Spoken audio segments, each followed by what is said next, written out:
El siguiente programa es deportivo, recreativo y cultural, tipo A, apto para todo público.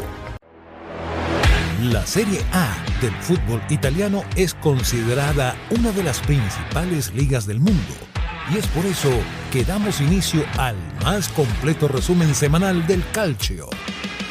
Tony Citadino les da la bienvenida a 90º Minuto, siempre por P&P Sport, la primera FM deportiva de Venezuela.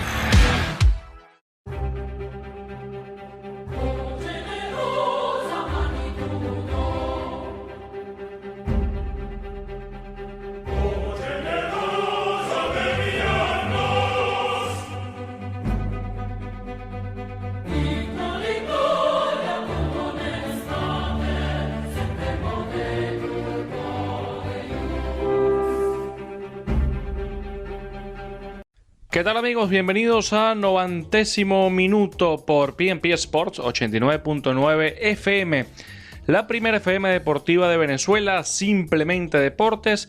Les saluda nuevamente Tony Citadino en esta tercera edición de 90º Minuto para estar hablando un poco de lo que ha sido esta fecha de eliminatorias para la selección italiana.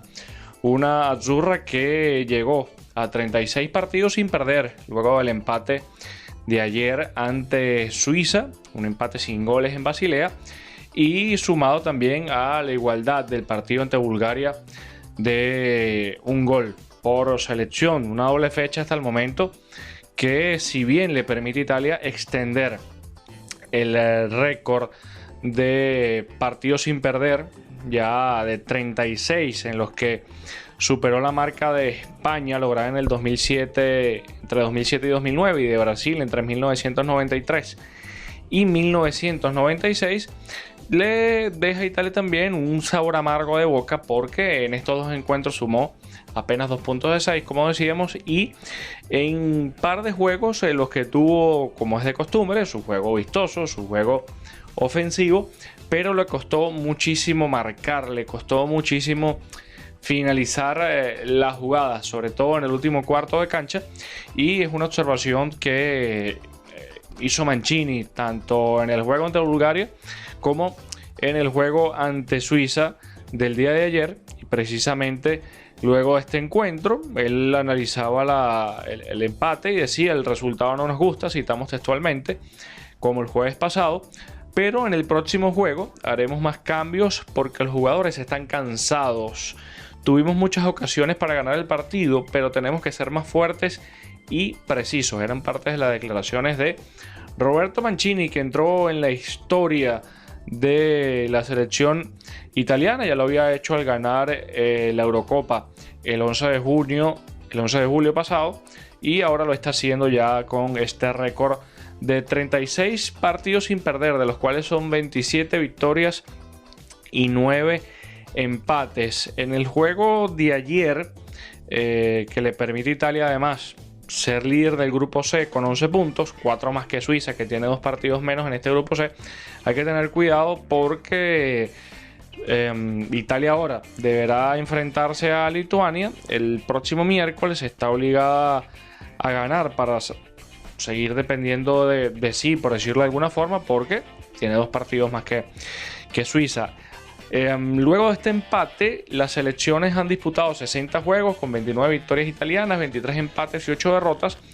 Y además el resultado le permitió a Italia mantener otro invicto, y es que no pierde ante Suiza desde hace 28 años. Y en el último duelo disputado, recordemos que la Nacional se impuso 3-0 en el Estadio Olímpico de Roma en junio pasado, cuando derrotaron a Suiza en el segundo choque del grupo A de la Eurocopa. Ese triunfo se lo llevaron con un par de tantos de Manuel Locatelli y otro tanto de Ciro Immobile, que sigue en deuda con la selección. El delantero de la Lazio ha estado bastante bien con el equipo biancoceleste, pero con la selección le ha costado anotar. De hecho, fue uno de los últimos cambios realizados por Mancini. El técnico italiano repitió su esquema habitual, el 4-3-3, para este encuentro, pero con 4 cambios respecto al juego ante Bulgaria. Volvió al defensa Giorgio Chiellini, el capitán, y Giovanni Di Lorenzo lo hicieron por Francesco Cervi y Alessandro Florenzi, además de que regresó al mediocampo Manuel Locatelli, quien lo hizo por Marco Verratti, que tenía molestias en la rodilla, había salido con molestias luego del juego ante Bulgaria. Y estuvo también en el mediocampo, bueno, ya en el ataque, Domenico Berardi, en lugar de Federico Chiesa. Italia salió para este encuentro, como decimos, con su 4-3-3. En defensa también, bueno, en el arco estuvo Donnarumma, en la defensa también estuvo Emerson, Chiellini, Bonucci, Di Lorenzo. En el mediocampo Locatelli, Jorginho y Barella. Jorginho que falló un penalti en la segunda etapa. Y el tridente de ataque, liderado por Lorenzo Insigne, Ciro Immobile y Domenico Berardi. Jorginho falló un penalti, como decíamos, en la etapa complementaria, en un juego en el que Italia estuvo dominando todo el encuentro. La primera parte en verdad estuvo bastante bien. En los primeros 20 minutos lograron generar hasta 4 ocasiones claras de gol, pero sin duda alguna que el portero Sommer, el suizo, fue la gran estrella de todo el encuentro. Italia tuvo una posesión del 58% en la primera parte, el 52% del juego total, y al minuto 12 ya había llegado el primer campanazo con un remate de Insigne, que había sido atrapado por el portero, y luego 2 minutos más tarde también le había quitado la posibilidad a Ciro Immobile, que había rematado por encima del travesaño. Italia se acercaba con peligrosidad en los primeros minutos. Luego hubo una acción bastante buena de Locatelli en un contragolpe, lanzó un pase en profundidad perfecto a los pies de Berardi, que recibió en el último cuarto de la cancha. Estuvo ya en el mano a mano ante el portero suizo, pero falló. El suizo le detuvo el disparo a ras, a mano derecha, para ahogar el grito de gol. Eso parte de lo que fueron parte de las acciones en este juego. También Insigne tuvo un tiro muy cercano al gol en el minuto 35, un disparo cruzado al segundo palo, pero no entró el balón. La primera parte finalizó también con un tiro libre de Insigne que el portero despejó con los puños. No hubo gran cosa ya al final del encuentro. La etapa complementaria comenzó con el mismo guión de la parte inicial. Berardi fue el momento clave, fue derribado en el área por Ricardo Rodríguez al minuto 51, pero Jorginho falló ese penalti en el minuto 53, un disparo rasante como lo que acostumbra hacer el mediocampista ítalo-brasileño, pero esta vez no pudo batir al portero suizo. Ya Mancini luego realizó par de cambios al minuto 59, sacó Immobile por Nicolò Zaniolo, el mediocampista de la Roma, y a Berardi por Chiesa, que como de costumbre, Chiesa aportando muchísimo en lo que es el juego del mediocampo y del ataque para Italia, pero no pasó de allí. Al final, empate sin goles para Italia y Suiza. Ambas selecciones se volverán a medir el 12 de noviembre en el Estadio Olímpico de Roma, en la penúltima fecha de las eliminatorias europeas. Y el próximo juego de Italia será el próximo miércoles, cuando se enfrente a Lituania en el Mapei Stadium en Reggio Emilia. El balance entre Italia y Lituania es totalmente italiano, con 5 victorias y 2 empates. En el partido de ida, los transalpinos habían ganado 2-0 en condición de visitante. Vamos a hacer una pausa y regresaremos con más de 90º minuto por P&P Sports 89.9 FM, la primera FM deportiva de Venezuela, simplemente deportes. P&P Sport 89.9 FM y TLT, la tele tuya, realizan una estupenda alianza para llevarles a todos ustedes lo más nutrido del apasionante mundo deportivo. Todos y cada uno de los principales eventos del deporte nacional e internacional serán transmitidos por P&P Sport 89.9 FM y TLT, la tele tuya, indetenibles. Continuamos con 90º minuto por P&P Sports 89.9 FM, la primera FM deportiva de Venezuela, simplemente deportes. En esta segunda parte del programa vamos a ahondar un poco lo que ha sido este récord de 36 partidos sin perder de la Italia de Roberto Mancini. Un récord que por supuesto tiene su punto clave en la Eurocopa lograda el 11 de julio pasado, segunda Eurocopa para Italia luego de la lograda en 1968, pero hay números bastante interesantes. Como decíamos en la primera parte, superó la marca de Brasil y de España, y de estos 36 encuentros hay que tomar en cuenta que todo se va remontando a el 2019, por decirlo de alguna forma. En esa época Mancini superó las 9 victorias consecutivas que tenía el mítico director técnico italiano Vittorio Pozzo, que había ganado los mundiales del 34 y el 38, además de los Juegos Olímpicos de 1936, y había logrado un camino que le permitió acumular 28 triunfos, 11 empates y 2 derrotas. Es el técnico además con más victorias en la selección italiana. Le escoltan a Arrigo Sacchi con 26, a Celio Vicini con 25, Giovanni Trapattoni con 23, Marcello Lippi con 22 y Vittorio Pozzo, como decíamos, con 22.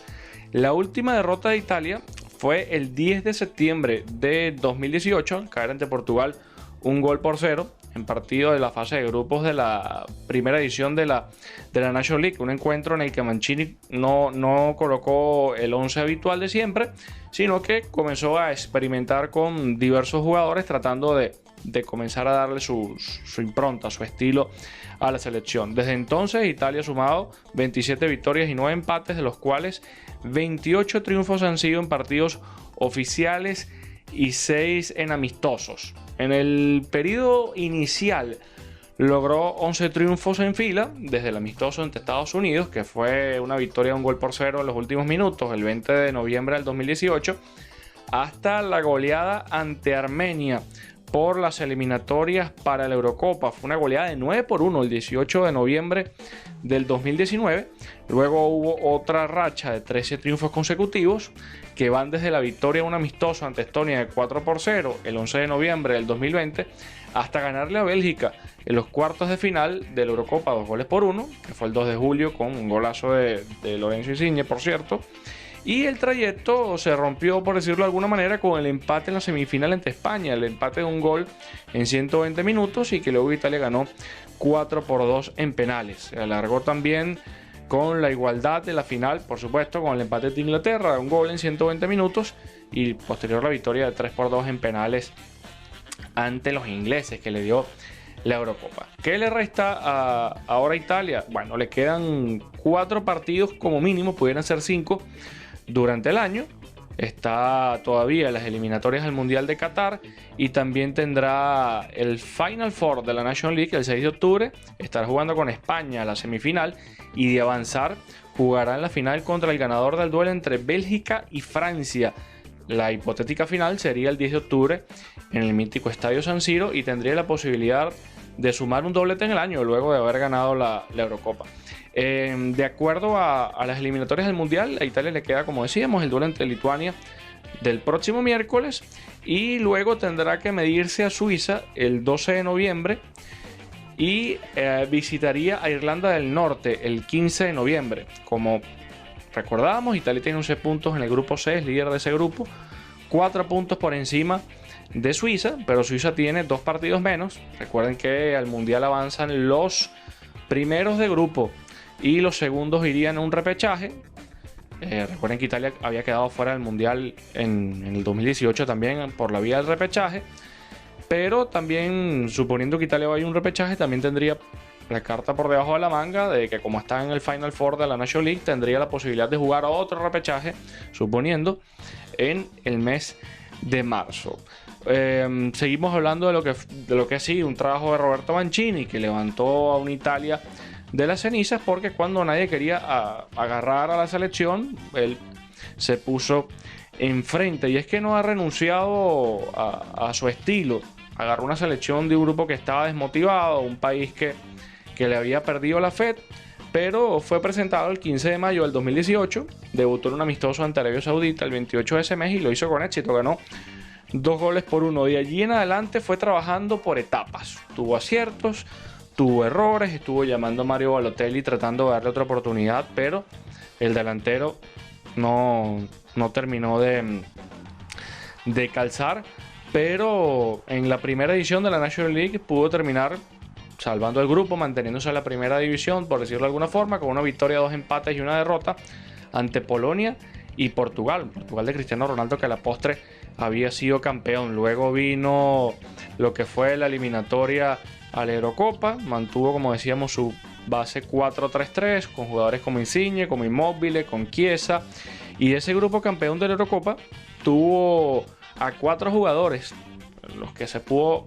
afianzar también su bloque, 4 subcampeones de la Eurocopa del 2021 en 2013, esa final la perdió Italia 4-2 ante la España de David De Gea, de Álvaro Morata, de Coque, de Cristian Tello, de Thiago Alcántara, por ejemplo, y tuvieron también a jugadores como Alessandro Florenzi y el trío exitoso del Pescara, que era del checo Seman, que fue campeón de la Serie B 2011-2012, que se trata de Verratti, de Insigne y de Immobile, quien había sido en ese momento máximo anotador con 28 tantos y bota de oro en Europa en el 2020 con 44 tantos. Parte de lo que ha sido el camino de Mancini hasta lograr estas 36 victorias.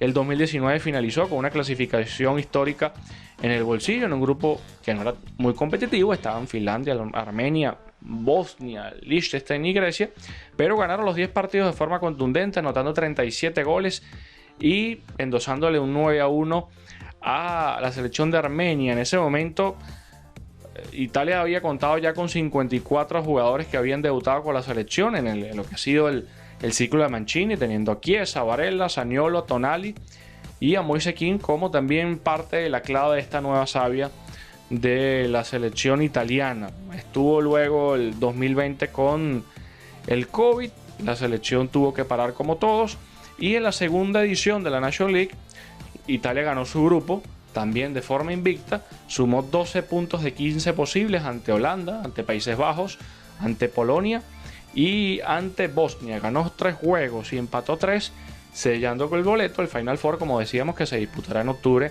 ante España. Así que una selección italiana que, por decirlo de alguna forma, pudo ir trabajando de menos a más, pero que ahora puede estar más cerca del Mundial y ahora con su récord de 36 partidos sin perder. Es momento de hacer otra pausa en P&P Sports 89.9 FM, la primera FM deportiva de Venezuela, simplemente deportes. www.pmpradio899fm.com es la página web donde las 24 horas del día tienes la información actualizada del deporte mundial. Y además, Real Audio. P&P Sport 89.9 FM, la primera FM deportiva de Venezuela.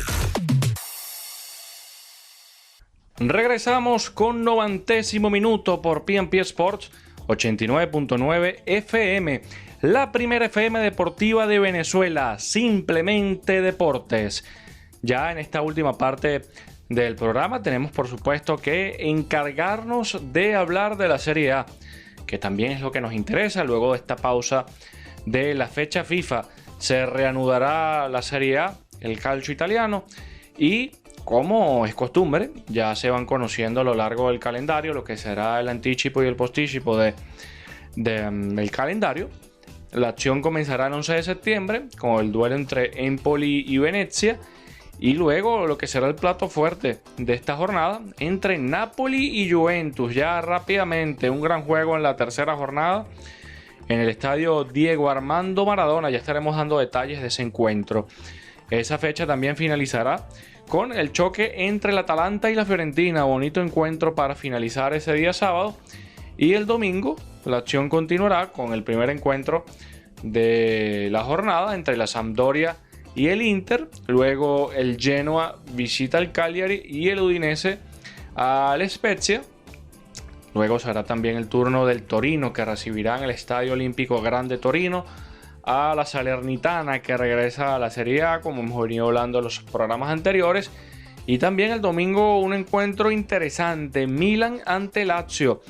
en el estadio de San Siro, la Lazio de Maurizio Sarri, que por diferencia de goles es líder del campeonato italiano. El domingo cierra con el choque entre la Roma y el Sassuolo en el Estadio Olímpico de Torino, y ya el lunes 13 de septiembre será el turno del Bologna ante el Verona, lo que será parte de estos encuentros de la fecha número 3, que tiene a la Lazio, al Inter, a la Roma, al Milan y al Napoli igualados. 5 equipos con 6 puntos han ganado sus 2 encuentros, mientras que luego tenemos un total de 4 clubes con 4 puntos, que son Udinese, Bologna, Sassuolo y Atalanta.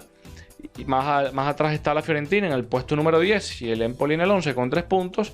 Y le siguen los equipos que empataron en estas 2 encuentros, en estas 2 primeras fechas, que son Sampdoria, Cagliari, Spezia y Juventus con 1 punto cada uno. Torino, Verona, Salernitana, Genoa y Venecia no han podido ganar. La tabla de goleadores sigue con Ciro Immobile como líder con 4 tantos, luego de haber anotado 3 en la fecha pasada. Le sigue más atrás el francés Bertraud con 3 goles, el centrocampista de la Roma. Más abajo ya varios jugadores igualados con 2. Correa, el delantero del Inter, el argentino. Está de Silvestri del Bologna con 2 también. De Lufeu del Udinese, el español. Pedro del Cagliari. Giroud, el atacante del Milan, el francés, que también llegó para reforzar al equipo de Stefano Pioli. Y el mediocampista Pellegrini y también el mediocampista Zaccagni del Verona con 2 goles cada uno. Les decíamos que el gran choque de esta jornada será entre Napoli y Juventus en el estadio Diego Armando Maradona. Un Napoli que llega mejor a este encuentro, mucho mejor, luego de que la oncena de Luciano Spalletti ganara sus 2 primeros choques al Venezia en casa de 2-0 y al Genoa también como visitante de 2-1. La otra cara de la moneda la tiene la Juve de Max Allegri, con un mal inicio de campaña tras empatar fuera de casa contra el Udinese a 2 goles, un partido que lo está ganando 2-0, y perder luego ante el Empoli 1-0 en el Allianz Stadium, juego con mucha polémica por la derrota. En total se han enfrentado en la Serie A en 156 juegos, con 74 victorias para la Juve, 48 empates y 34 triunfos para el Napoli. Los bianconeros anotaron 243 goles y los napolitanos 167. Sumando todas las competiciones, el balance también favorece el conjunto turinés, con 84 triunfos, 49 empates y 43 derrotas en 176 encuentros, con 274 goles a favor y 197 en contra. El último partido en casa del Napoli terminó con victoria por la mínima diferencia a favor del Napoli. Fue el 13 de febrero de 2021 de este año, y fue un penal que transformó Lorenzo Insigne a los 31 minutos. Fue un juego en el que 2 viejos conocidos del Milan se vieron las caras, pero ahora desde el banquillo. Se trataba de Gennaro Gattuso como director técnico del Napoli y Andrea Pirlo como estratega de la Juventus. Ese choque fue el primero con el estadio napolitano con nuevo nombre, el Diego Armando Maradona, luego de la muerte del astro argentino el 25 de noviembre de 2020. La última victoria de la Juve como visitante fue el 3 de marzo de 2019 al ganar 2-1. Pjanic y Emre Can lo marcaron por la Juve y Callejón descontó por el Napoli. En ese juego el portero Meret fue expulsado por doble amonestación e Insigne falló un penal al minuto 84. El último empate fue 1-1, siempre hablamos en casa del Napoli, en la campaña 2016-2017. Se jugó el 2 de abril y Khedira adelantó a los locales al minuto 7 y Hansik empató en el minuto 60. En lo que respecta a la Copa Italia, de los duelos más importantes y más recientes, el Napoli le ganó la final de la Copa Italia 2019-2020 a la Juventus. Empataron sin goles en 120 minutos y ganaron los napolitanos en penalti 4-2, siendo el primer y único título para Gennaro Gattuso en el club. Gattuso, que luego fue despedido por el presidente de Laurentiis por Twitter. La Juve en ese momento era dirigida por el napolitano Maurizio Sarri, quien ese año ganó el Scudetto y fue el último de la exitosa serie de 9 consecutivos. Los napolitanos también ganaron la edición 2011-2012 en Roma, que marcó el último juego con la camisa de la Juventus de Alessandro Del Piero. El triunfo del equipo de Walter Mazzarri fue 2-0 con dianas de Edinson Cavani, el uruguayo, y Marek Hansek en el minuto 83. Ya en lo que respecta a la Supercopa de Italia. Están igualados en enfrentamientos directos con 2 copas para cada uno. La Juve es el máximo ganador con 9 títulos y los 2 últimos del Napoli han sido contra los bianconeros. La Vecchia Signora celebró en la edición de 2020 al imponerse 2-0 el 20 de enero de este año. Los tantos fueron de Cristiano Ronaldo al minuto 64 y Álvaro Morata sentenció el duelo en el 5º minuto de descuento. Fue el primer título para Andrea Pirlo como técnico de la Juve. El otro había sido la Copa Italia 2020, en la que doblegaron al Atalanta 2-1. En 2014 la Copa fue para el Napoli, que era dirigida por el español Rafael Benítez. Empataron 2-2 en 120 minutos en Doha, con 4 goles argentinos, un par de Carlos Tevez y otro par de Gonzalo Higuaín para el Napoli, que se impuso 6-5 en penaltis. En 2012 la Juve fue campeón al ganar 4-2 en la prórroga en Pekín, con tantos a Samuel, Arturo Vidal, un autogol de Maggio y Mirko Vucinic. Mientras que el Napoli anotó Cavani y anotó Goran Pandev. La mayor goleada de la historia de esta copa fue en 1990 y el Napoli de Maradona le endosó una dolorosa derrota a la Juve de 5-1 en el Estadio San Paolo. Fue el 31 de agosto y se gestó con un doblete de Silenzi y otro de Careca. El otro tanto napolitano fue de Crippa y un tal Roberto Baggio descontó por la Juve en el minuto 39. Eso han sido parte de los enfrentamientos que han tenido Juventus y Napoli a lo largo de la historia del fútbol italiano. Vamos a ver qué depara esta nueva edición de este clásico del calcio. De nuestra parte, hemos llegado al final de esta tercera edición de 90º minuto. Muchísimas gracias por su apoyo y recordarles que pueden también comunicarse con nosotros a través de nuestras redes sociales @TonyCitadinoTV, en Twitter, en Instagram, en YouTube y en Facebook, y nuestra web TonyCitadino.com. De nuestra parte nos despedimos hasta otra oportunidad, hasta el próximo lunes, y lo dejamos en sintonía con más programación de P&P Sports 89.9 FM, la primera FM deportiva de Venezuela, simplemente deportes. Hasta el próximo lunes, gracias por su compañía.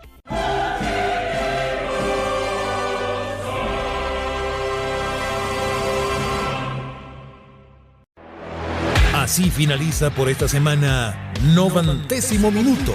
Nos volveremos a encontrar el próximo lunes cuando Tony Citadino nos traerá el más completo resumen del fútbol italiano. Siempre por P&P Sport, la primera FM deportiva de Venezuela.